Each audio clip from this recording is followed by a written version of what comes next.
Bonsoir, chers amis. Je suis heureux d'accueillir deux invités ce soir. Gérard Hachéry, que j'ai aperçu bien souvent dans des manifestations, quand il était à la tête de son syndicat, Anissé-le-Port, qui vient souvent chez nous, enfin qui est venu à plusieurs reprises. Et je rappelais tout à l'heure que nous l'avions invité à une session sur les institutions à Angers et qu'il avait passé l'après-midi avec nous, venant en train avec une énorme sciatique, repartant avec la même sciatique, mais soutenant la controverse, qui était vive d'ailleurs, avec beaucoup de talent. Voilà. Tous les deux viennent nous présenter un livre qui a paru il y a quelque temps, mais qui est d'une totale actualité, puisqu'il y a en ce moment une offensive contre la fonction publique.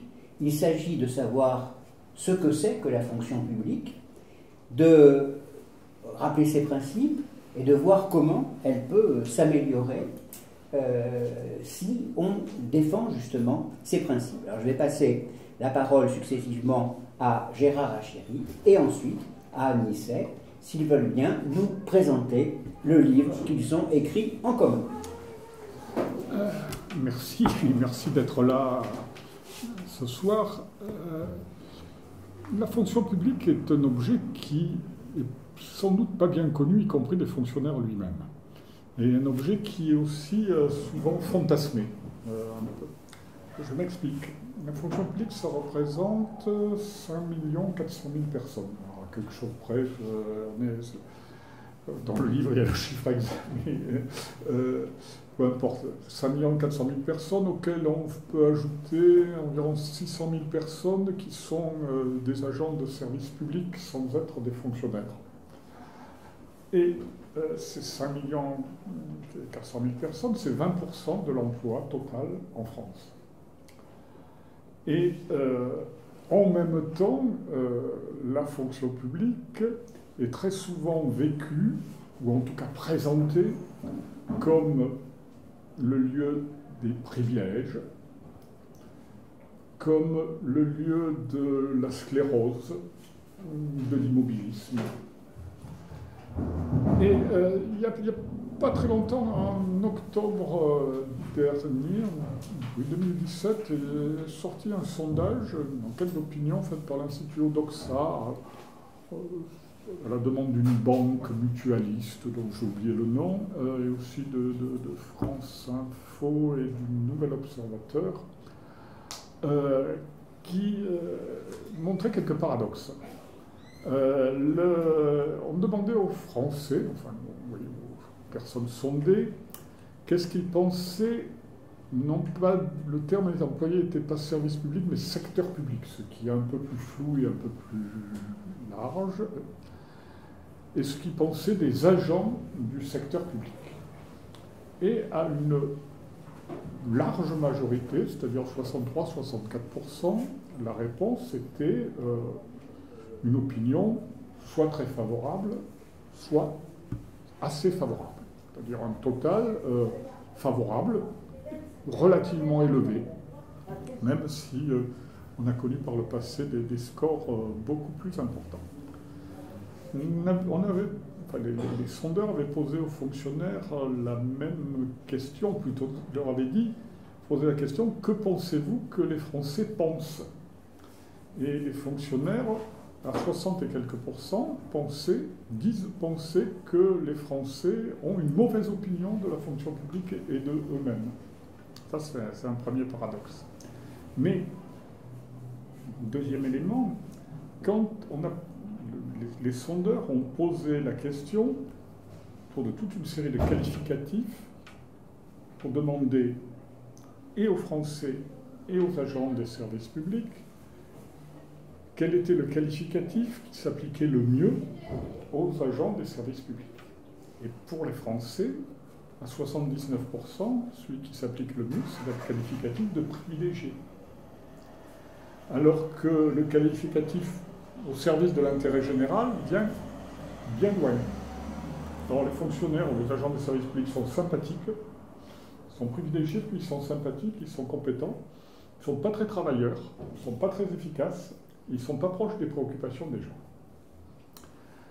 Alors, on peut voir dans ce discours à la fois le résultat du discours dominant sur la fonction publique, sur les services publics, mais on peut y voir aussi le résultat d'une image largement diffuse dans l'opinion et d'une méconnaissance de ce qu'est la fonction publique. Donc le but de mon propos dans un premier temps et de ce que dira Anis Elpor, c'est d'essayer de corriger ça. Je ne sais pas qu'est-ce que vous auriez répondu au sondage, mais je pense qu'il est important de rappeler un certain nombre de choses. Alors, premièrement, dans les reproches qui sont faits à la fonction publique, il y a 3 types de reproches. Il y a le reproche du coût et du trop grand nombre. Il y a trop de fonctionnaires. La France est dans une situation exceptionnelle par rapport aux autres pays. Il y a le second reproche qui est celui, c'est Anis Elpor qui emploie souvent ce terme de la privilégiature. Les fonctionnaires sont des privilégiés. Et le troisième reproche va avec la privilégiature, c'est celui de l'inefficacité, de la rigidité. On peut les prendre brièvement un à un. S'agissant du nombre et du coût, premièrement, quand on regarde le coût sur la durée, on s'aperçoit que la part du PIB consacrée à la fonction publique en France, depuis des années, est à un chouïa près constante. Il n'y a pas d'augmentation excessive du coût de la fonction publique. Deuxièmement, quand on regarde les comparaisons internationales, c'est un peu compliqué parce que dans tous les pays, il n'y a pas le même statut. Mais il y a dans tous les pays des gens payés sur fonds publics, d'une manière ou d'une autre, qu'ils soient des personnels à statut ou qu'ils soient des personnels régis par une convention collective. Ils sont payés par des fonds publics. Et la France, si on compare, alors il y a plusieurs types de comparaisons. Il y a le pourcentage de la population active, je vous ai dit c'est 20%. La moyenne des pays de l'OCDE est 21%. C'est-à-dire la France est légèrement en dessous de la moyenne des pays de l'OCDE. Il y a une autre comparaison qui est le nombre d'agents pour 1000 habitants. La France, là, est un peu en dessous de la moyenne, mais dans des situations comparables avec d'autres pays, comme la Grande-Bretagne, comme le Canada, et très loin derrière des pays nordiques, dont le modèle social est souvent donné un exemple en France. D'ailleurs, les pays nordiques, vous avez à peu près 150 agents pour 1000 habitants. La France doit être à 89 ou 90 pour 1000 habitants. La Grande-Bretagne est à peu près dans ces mêmes eaux. Les spécialistes disent que c'est la moyenne haute. Mais surtout, il y a eu tout récemment une étude de France Stratégie qui est extrêmement intéressante parce qu'elle montre que quand il n'y a pas des emplois, ça ne veut pas dire que ça coûte moins. Simplement, ça coûte autant d'argent, voire plus, soit en prestations, parce qu'on donne de l'argent aux gens pour qu'ils achètent des services sur le marché privé, soit en sous-traitance. Et donc la question du coût est un faux problème, d'une certaine manière. Parce que derrière la question du coût, la vraie question est la question de comment on dépense et à travers quelle forme, quelle modalité on rend des services dont la population a besoin. J'y reviendrai, la France a fait un certain nombre de choix, et ces choix sont liés à ce qu'on appelle les valeurs de la République et aux choix démocratiques qui ont été faits dans notre pays. J'y reviendrai plus tard. Sur la question de l'inefficacité, écoutez, la satisfaction que vis-à-vis du secteur public qu'exprimait le sondage dont je vous ai parlé montre que ce n'est pas si évident que ça. Mais on peut donner pas mal d'exemples qui montrent une fonction publique performante. Je prends le domaine de l'enseignement, puisque c'est tout de même celui d'où je viens, que je connais bien. Dans les années 80, on est passé de 30% d'une classe d'âge accédant au niveau du baccalauréat à 60. Aujourd'hui, on en est à 71 à 72%. On a augmenté considérablement le nombre de jeunes qui accèdent à l'enseignement supérieur et qui, contrairement à ce qui a été souvent dit, y réussissent. Alors, il peut y avoir débat, est-ce que c'est le même niveau, etc. Moi, je prétends, ça peut être un objet de débat, que les jeunes aujourd'hui ne savent pas nécessairement les mêmes choses que ce que moi je savais il y a 40 ans, même un peu plus. Mais ils ont des savoirs, ils maîtrisent des choses que je ne maîtrisais pas. Voilà, c'est un élément, ça ne se serait pas fait s'il n'y avait pas eu des personnels avec un système public, avec une relative efficacité. On pourrait dire la même chose sur l'administration électronique. La France a été, il n'y a pas très longtemps, classée parmi les premiers pays en termes de qualité de l'administration électronique. Et pourtant, vous savez qu'il y a encore quelques petits problèmes, par exemple sur les cartes grises et ce genre de choses.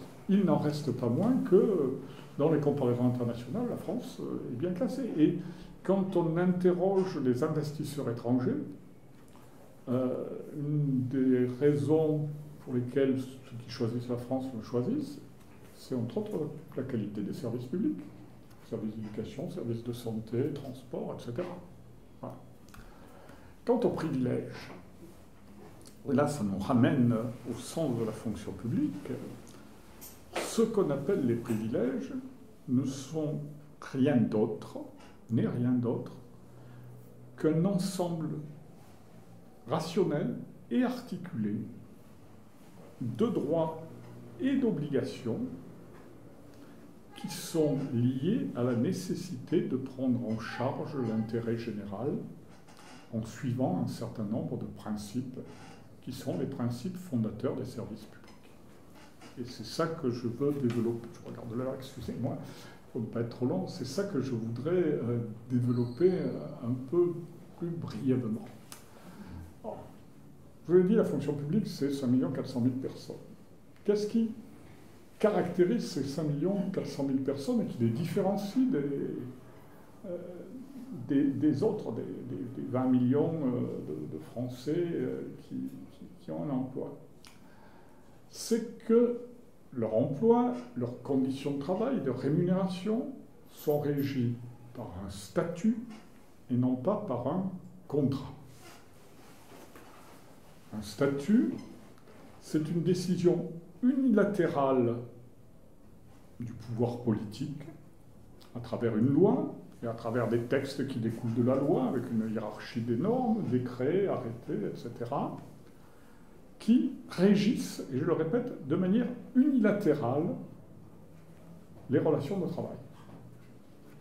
Tandis que dans le privé, c'est une relation contractuelle entre un employeur et un employé, ou un groupe d'employeurs et des employés, une relation donc contractuelle, où il n'y a pas une égalité stricte entre les deux contractants, bien sûr, parce que l'employeur, il a notamment le pouvoir de définir le travail, les règles, enfin les conditions de travail, etc., de donner des ordres à son salarié, mais c'est quand même une relation contractuelle où c'est le contrat qui fait la loi des parties. Tandis que pour le fonctionnaire, c'est la loi qui fait la loi. Et pourquoi c'est la loi? Parce qu'on a considéré, c'est le résultat de toute une histoire, que pour prendre en charge ce qu'on appelle l'intérêt général, on avait besoin que les agents qui le prennent en charge dépendent de cette décision unilatérale qui leur offre des garanties, mais qui implique un certain nombre d'obligations. Et c'est quelque chose qui remonte relativement loin dans l'histoire. C'est une progression. Nice-le-Port connaît bien mieux que moi cette question et pourrait éventuellement développer, mais il y a eu toute une histoire du statut ou des statuts. La grande évolution qui a été celle de la libération, ça a été le passage d'un statut où le fonctionnaire était là pour se taire et obéir, à des statuts, parce qu'il y avait des statuts, à un statut qui donnait aux fonctionnaires des droits de citoyens et qui en même temps maintenait le principe hiérarchique. C'est-à-dire le fonctionnaire, il est là pour exécuter des ordres tout en étant responsable, mais en ayant un certain nombre de droits. Et l'apport des lois qu'on appelle les lois Le Pors, ça a été de conforter ça et d'étendre ça à 3 secteurs, puisque à l'origine, n'étaient fonctionnaires que les agents de l'État. Et quand il y a eu la première loi de décentralisation, la question s'est posée des agents des collectivités territoriales, et le choix qui a été fait à l'époque, et Anicet Le Pors peut dire que c'est pas un choix, ça n'a pas été un choix évident, il a fallu se battre pour ça. Le choix a été fait d'une construction où des règles communes se déclinaient de manière différente pour chacun des secteurs en fonction de la nature des employeurs, État, collectivités territoriales, hôpitaux. On a une construction en 4 lois, un titre 1 qui donne les droits et les obligations de manière transversale, et des titres 2, 3, 4 qui déclinent ça pour l'État, pour les territoires et pour l'hôpital.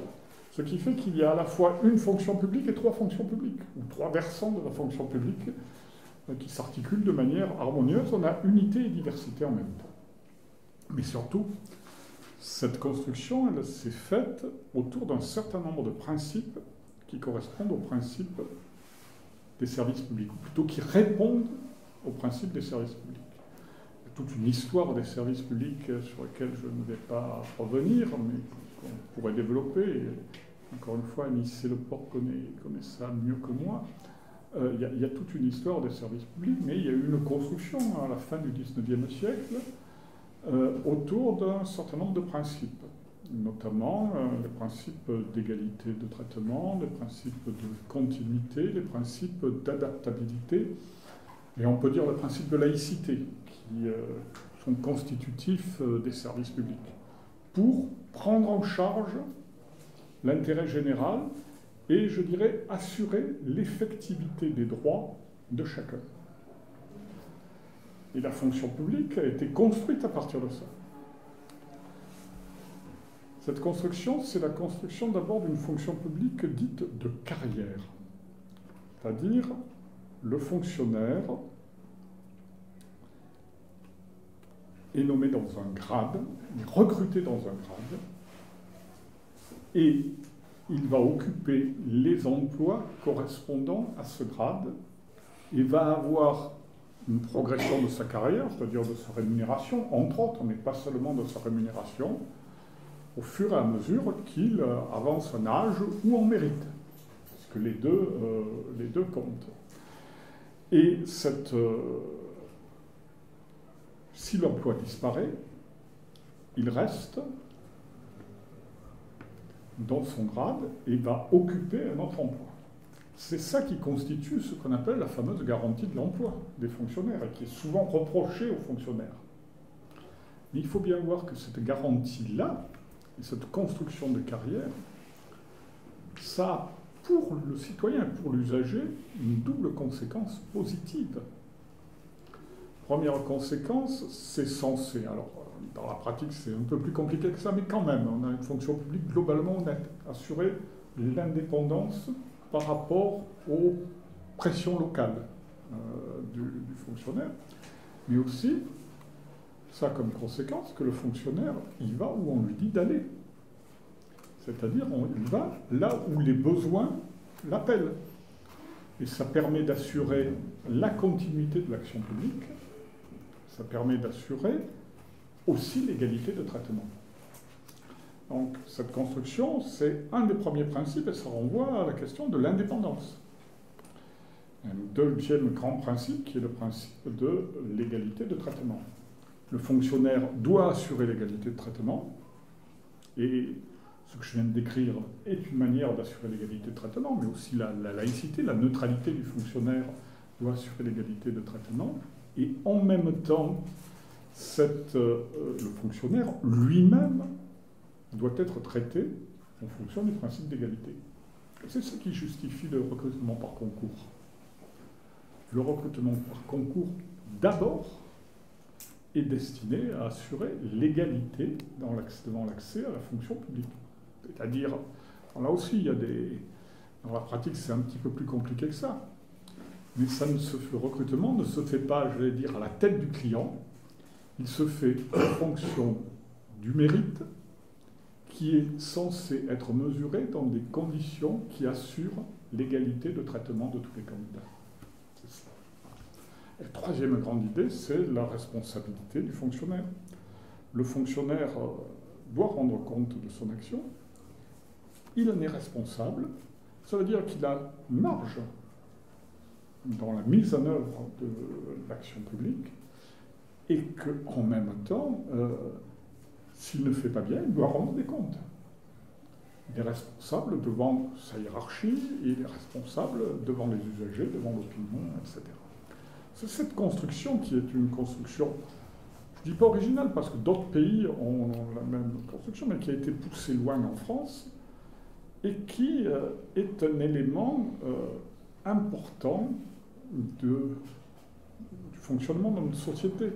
Je vous dirais, le CESE puisque je suis membre du Conseil économique, social et environnemental, le CESE a eu l'occasion à 2 reprises de travailler sur la question. Je vais vous lire la conclusion d'un petit avis le plus récent sur un projet de loi qui est en cours projet de loi pour un État au service d'une société de confiance. Le CESE considère que la relation de confiance qui s'est établie entre les usagers et leur administration est le fruit d'une construction patiente dans laquelle l'action publique a participé à l'édification d'un pacte social solide. Ce pacte plonge ses racines dans les principes constitutifs des services publics et de la fonction publique qu'il convient de réaffirmer. L'équilibre général de ces principes doit être respecté et la réforme envisagée doit être accompagnée de moyens adaptés.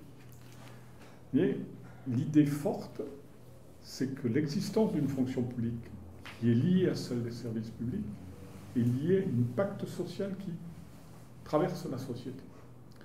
Et qu'il convient de faire attention quand on remet ça en cause. Alors, pour ne pas allonger beaucoup, je voulais quand même dire quelques mots autour de l'idée suivante. La fonction publique, ce n'est pas une pièce de musée, et ce n'est pas un monument dans lequel il faudrait faire une réflexion et le respecter et ne pas le faire bouger. D'abord parce que la fonction publique n'a pas cessé d'évoluer et de s'adapter en fonction des besoins de la société. Quand on a écrit ce livre avec Anicet Leport, Anicet avait demandé un décompte des modifications législatives qui sont intervenues en 30 ans. Je donne le chiffre de mémoire, on avait compté 225. Et comme depuis, il y en a eu encore quelques-unes, on a dû dépasser les 230. C'est toujours la même fonction publique, mais elle a considérablement bougé. Par exemple, je peux vous dire que sur les questions de mobilité, les textes ont évolué considérablement. Aujourd'hui, il n'y a plus aucun obstacle statutaire à la mobilité dans la fonction publique. Les obstacles ils sont d'une autre nature. Je reviendrai dans la discussion si vous le souhaitez. Les questions de recrutement ont évolué avec l'ouverture, par exemple. Alors, on peut le condamner, le critiquer, mais c'est une évolution, l'ouverture aux ressortissants de l'espace économique européen, voilà, depuis 1991, si je ne me trompe pas. Il y a eu en 2010 une loi sur le dialogue social dans la fonction publique qui a adapté les organismes de concertation dans la fonction publique. Enfin, je pourrais vous citer... Ces évolutions ne sont pas toutes des régressions, voilà. Il y a eu des progrès dans la fonction publique. La fonction publique a bougé. Et elle doit continuer à évoluer, parce que la société évolue et qu'il y a des besoins. Simplement, cette évolution ne peut pas se faire n'importe comment. Il faut qu'elle respecte les principes constitutifs, parce que ce sont ces principes qui font l'essence et qui font l'intérêt de la fonction publique. En gros, on ne va pas défendre la fonction publique pour le plaisir de défendre la fonction publique, ou pour le plaisir de défendre le mot fonction publique.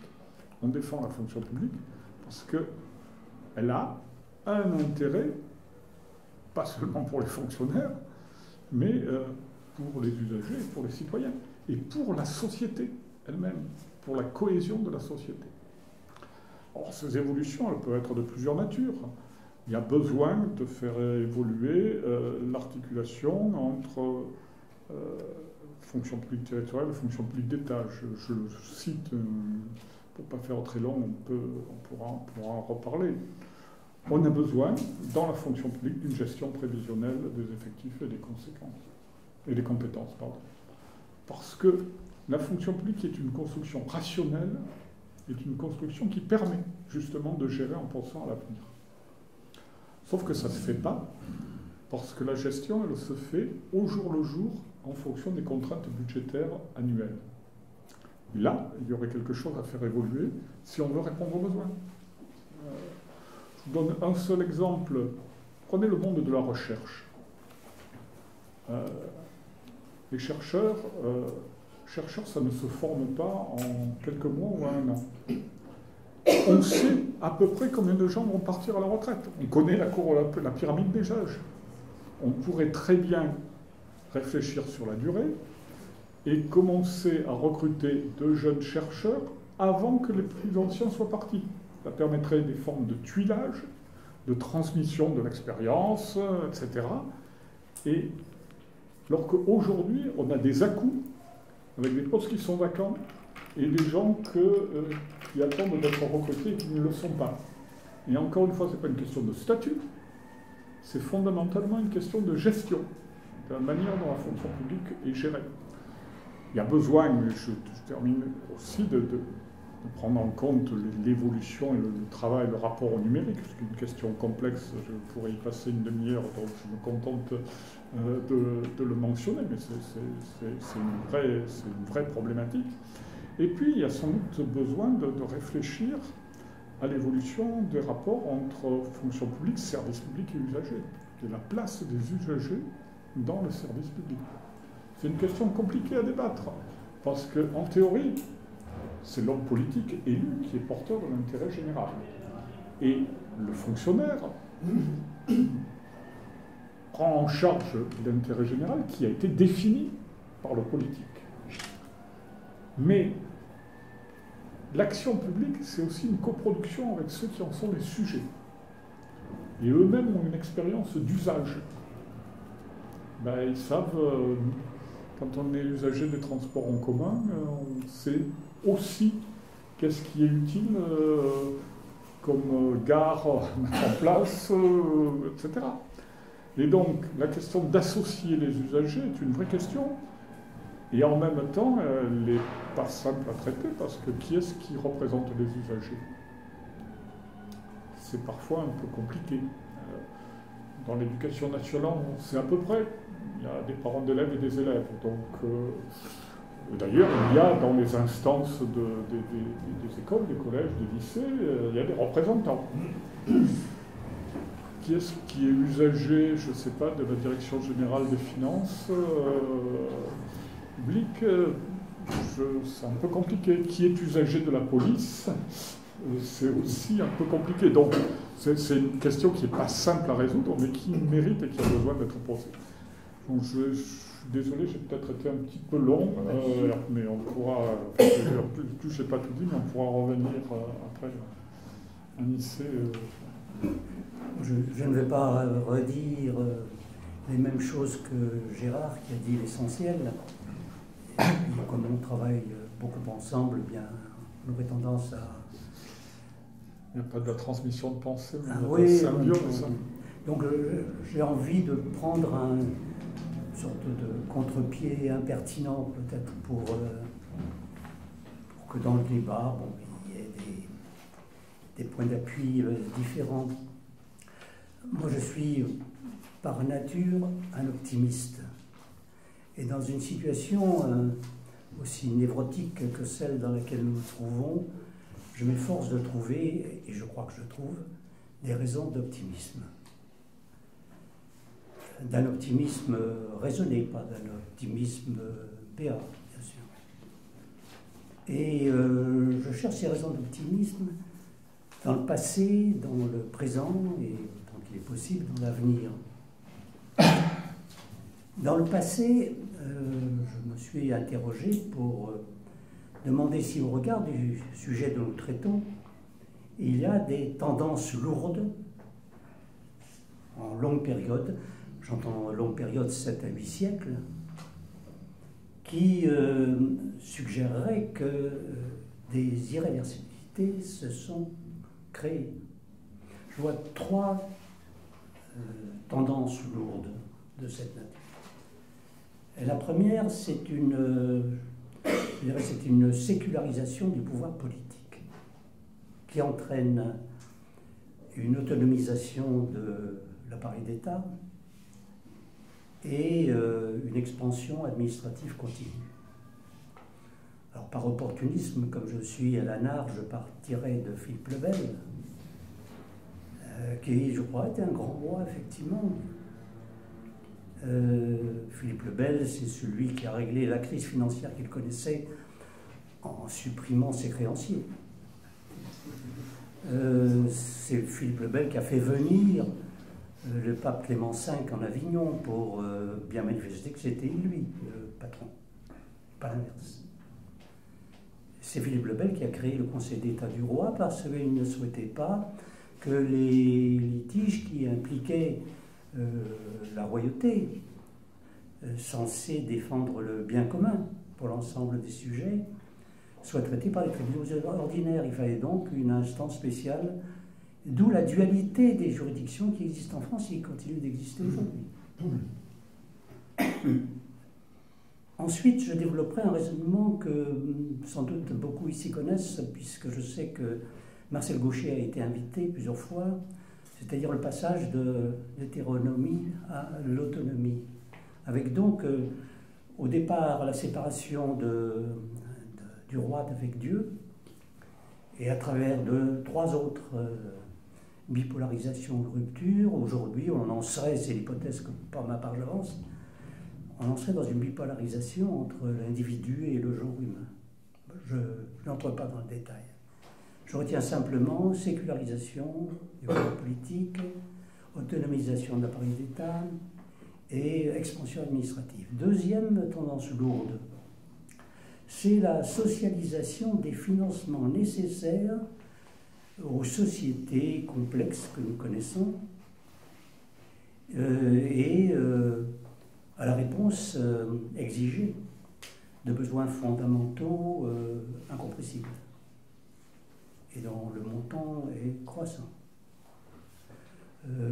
Gérard a exprimé tout à l'heure les comparaisons internationales qui montrent que non seulement en France, mais dans tous les pays, il y a une croissance de la part et des richesses créées et des emplois qui sont de nature publique.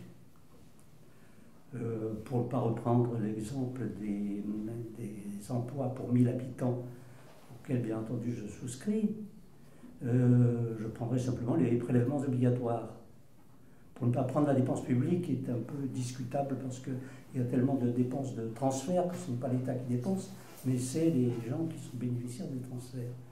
Et si on prend les prélèvements obligatoires, eh bien, leur montant était de 10 à 15% avant la Première Guerre mondiale. Ils sont aujourd'hui de 45%. Ils connaissent ce que les économistes appellent un effet de cliquet, c'est-à-dire qu'ils ne peuvent pas revenir en deçà. Et pourtant, j'ai connu beaucoup de présidents de la République ou de premiers ministres, tous se sont engagés à baisser les prélèvements obligatoires. Aucun n'y est parvenu. Aucun. Et donc, c'est une donnée structurelle. Donc, deuxième tendance lourde, cette socialisation des financements. Troisième tendance lourde, une maturation et une affirmation de grands principes dont Gérard a parlé. Je veux parler de l'intérêt général, du service public et de la fonction publique. Bon, je ne vais pas m'étendre, mais ce sont à la fois des concepts pleins de contradictions, seulement en apparence consensuels, mais dont je pense qu'à travers la marche de ces contradictions, ils ont vocation à l'universalité. Ça se discute. Donc, troisième tendance lourde, des concepts émergents qui s'affirment.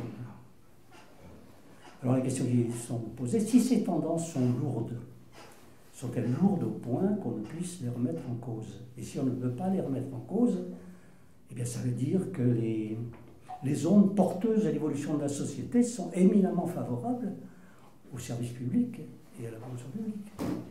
Et que donc aussi bien les usagers que les acteurs doivent se sentir portés par ces tendances lourdes et considérer qu'il y a des chances, si elles se poursuivent, mais comme elles ont existé pendant 8 siècles au moins, il y a peu de chances qu'elles reviennent en arrière. Eh bien, l'avenir appartient aux acteurs et aux usagers. Ceci pour le passé et pour le présent. Alors le présent semble indiquer, au contraire, une régression. Et cette régression peut être datée, pour nous en France, c'est le tournant libéral de mai 83. En 83, c'est le point haut de développement de la sphère publique. Il y a un secteur public qui ajoute aux nationalisations de la libération les nationalisations réalisées par la loi du 11 février 82 et qui aboutit à un secteur public extrêmement étendu. C'est ensuite des moyens d'expertise d'importance à l'époque. Le commissariat général au plan, le trio commissariat au plan, INSEE, direction de la prévision que j'ai bien connu, des organismes publics comme le CNRS par exemple, la DATAR, qui faisait de l'aménagement du territoire et non pas de la réforme des collectivités territoriales. Et puis la fonction publique qui avait trouvé sa définition démocratique par la loi du 19 octobre 1946, le statut de Maurice Thorez, qui avait posé les cadres principaux que je considère, notamment le statut donc, de cette loi, et que je considère comme un statut fondateur, du point de vue de la conception d'un fonctionnaire citoyen, rompant avec tout ce qui précédait, c'est-à-dire un siècle et demi, où le principe hiérarchique avait prévalu et avait donné l'habitude de la conception du fonctionnaire sujet. Et puis, cette réforme de 83, elle a ajouté dans le statut des choses qui ne s'y trouvaient pas, mais bien qu'elles beaucoup existaient dans la jurisprudence, droit de grève, qui n'existait pas dans le statut. La mobilité, regardée comme une garantie fondamentale.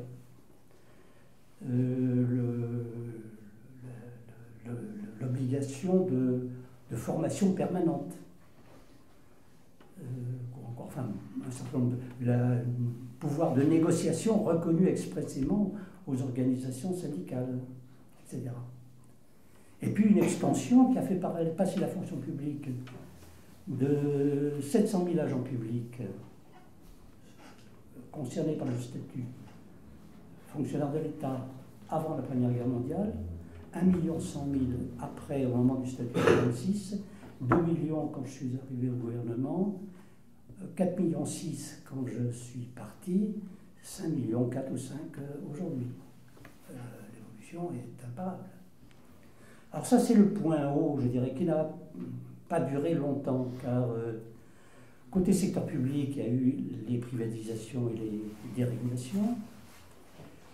Côté moyens d'expertise, il y a il est vrai que le tournant libéral opéré, le libéralisme a moins besoin d'assises scientifiques pour définir des politiques publiques que une politique volontariste correspondant par exemple à l'ardente obligation de la planification à la française du général de Gaulle. Et donc on n'avait plus le commissariat au plan, mais on a eu successivement la LOLF et puis la RGPP, la Révision générale des politiques publiques. S'agissant des collectivités locales, eh bien, il y a eu, après l'acte 1 de 82, l'acte 2 et l'acte 3, qui a fait prévaloir les pôles et les réseaux sur les circonscriptions et les frontières. Ce sont des expressions de Nicolas Sarkozy à Saint-Dizier le 20 octobre 2009. Voilà. Ça a donné les métropoles et les intercommunalités. Et puis la fonction publique, on l'a dit, des attaques frontales, d'abord par la loi Galland du 13 juillet 1983, qui s'est attaqué spécifiquement à ce qui apparaissait effectivement de fait comme le maillon faible de l'époque, de notre construction économique. Ensuite, il y a eu un rapport du Conseil d'État qui avait cette phrase qui a servi ensuite: faire du contrat une source autonome du droit de la fonction publique. La bataille loi contre le contrat a été initiée fâcheusement par le Conseil d'État lui-même, qui par ailleurs dans l'histoire a joué un certain rôle dans la définition et la théorisation du service public, comme Gérard l'a rappelé. Et puis il y a eu ensuite Nicolas Sarkozy en 2007, en septembre 2007, qui a dit qu'il fallait une révolution culturelle de la fonction publique, et a pris comme formule emblématique le contrat de droit privé négocié de gré à gré. Il allait réussir lorsqu'il y a eu la crise financière, et chacun s'est accordé à ce moment-là à considérer que la France avait finalement la chance d'avoir un service public et un secteur public étendu, ce qui constituait à mains égards un amortisseur social. Donc Nicolas Sarkozy, on ne le dit pas suffisamment aujourd'hui, il a échoué. Il était possible qu'il échoue. Ça doit valoir expérience pour la suite. Alors, est-ce que pour autant, ces régressions que je viens d'énumérer remettent en cause des tendances lourdes? Chacun se fera son idée. Mais vu la disproportion des effets, je crois qu'on ne peut pas le soutenir. Pourquoi? Parce que, eh bien, Macron a dit peu de choses encore, sauf des invectives, on pourrait dire, concernant la fonction publique. Mais il s'est enhardi à dire qu'il allait baisser la dépense publique de 57 à 54%. Et je ne suis pas sûr qu'il le fasse. Il a dit qu'il voulait supprimer 120 000 emplois de la fonction publique. Il a commencé par afficher dans le budget de 2019 moins 1600 emplois. Il faudra qu'il se rattrape vite s'il veut atteindre les 120 000. Peut-être qu'il le fera, mais c'est dire quand même que même dans les circonstances actuelles, il est d'une prudence importante. Voilà. Pour le reste, bien, comme je l'ai dit, les effectifs de la fonction publique ont augmenté de 800 000 depuis que j'ai quitté le gouvernement. Et donc, personnellement, je n'y suis pour rien. Et ils ont augmenté quand même. Personne n'a réussi à les faire baisser, alors que tout le monde disait qu'il fallait qu'ils baissent considérablement. Voilà, voilà où on se... Finalement, le statut, certes, il a été attaqué par des attaques frontales, celles que j'ai indiquées, par les 225 détériorations de certaines dispositions. Mais il est toujours là, d'une part, alors que François Mitterrand, en 1985, avait prédit que ces lois ne dureraient pas trop longtemps, car elles étaient trop lourdes, des lois. Mais il est toujours là, il a été sensiblement dénaturé, c'est vrai. Mais on peut aussi dire que du fait des modifications qu'il a subies, il a prouvé son adaptabilité, alors dans le sens de ce que disait Gérard, à savoir que, bien entendu, ce n'est pas un texte sacré, que donc pour qu'il vive, il faut qu'il bouge. Mais il faut qu'il bouge dans le bon sens. Alors si l'on fait le bilan de cette régression libérale dans ses différents aspects, je prétends que c'est très marginal par rapport aux tendances lourdes précédemment citées. Et qu'elles ne sont pas assurées encore. Hein. Tous ceux qui ont déclamé avant ont échoué à remettre en cause fondamentalement ce qui est acquis. Ceci pour le présent. Pour l'avenir, pour l'avenir, on ne peut évidemment que spéculer, mais je pars de l'idée que nous sommes dans une situation de décomposition sociale profonde. qu'on a connu dans le passé, hein, à certains moments de notre histoire. Musset a écrit dans Confession d'un enfant du siècle en 1836, on ne sait à chaque pas qu'on fait si on marche sur une semence ou sur un débris. Je crois qu'on est un peu dans une situation de ce type. Hein. Il y a 25 ans, j'ai écrit un livre, l'année où j'ai quitté le Parti communiste, parce que je voyais bien que quelque chose en quoi j'avais mis une certaine foi, en même temps qu'une certaine raison, s'était effondré. Je me suis raccroché à la question de la citoyenneté, et en même temps, pour caractériser le moment, j'ai écrit un livre intitulé « Pendant la mue, le serpent est aveugle », pour dire qu'il était normal que dans les circonstances actuelles, comme nous sommes toujours, nous ne voyions pas bien les choses.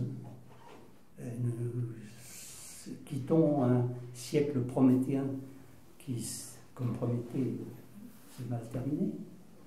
Et puis on ne sait pas quelle sera la nouvelle peau dont le serpent sera revêtu d'ici la fin du siècle. Et nous sommes hasardés avec Gérard à dire que finalement, malgré tout, ce pourrait être le siècle, l'âge d'or du service public. Alors la réponse à cet état des lieux, non, je veux dire, il y a quelqu'un qui a trouvé le bon mot, à mon avis, c'est Edgar Morin, qui parle aujourd'hui de métamorphose. Je crois que c'est un mot juste pour caractériser la situation actuelle. Et qui dit qu'à la fois on ne peut pas se référer à la peau ancienne du serpent sans savoir très bien quelle sera la couleur de l'autre. Et donc ça nous indique que c'est la lucidité politique qui doit nous conduire à nous situer, à prendre des décisions et proposer. Voilà, je crois, comment... Alors, la réponse des néolibéraux, quelle est-elle à cette situation de décomposition? C'est de dire, comme ils l'ont dit, écrit et proclamé, que eh bien, le capitalisme a gagné définitivement, il couvre l'ensemble de la planète, que le libéralisme est un horizon indépassable et que c'est la fin de l'histoire. La messe est dite, de leur point de vue. Je crois tout au contraire qu'on est au début de quelque chose que nous avons du mal à imaginer. Mais en nous basant sur le simple constat que l'on peut faire de l'état du monde aujourd'hui, outre que on peut affirmer, et je ne le développerai pas, que la théorie néoclassique qui sous-tend le courant néolibéral est devenue complètement obsolète, incapable de représenter vraiment la situation actuelle.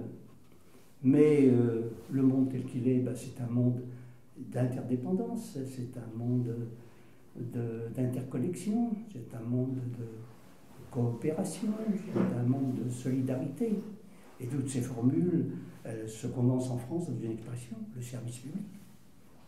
Et c'est pourquoi je trouve fondé aussi bien dans l'analyse du passé, le diagnostic du présent, que les perspectives auxquelles on peut réfléchir d'ici la fin du siècle. Je crois que cela peut effectivement nourrir un optimisme raisonné.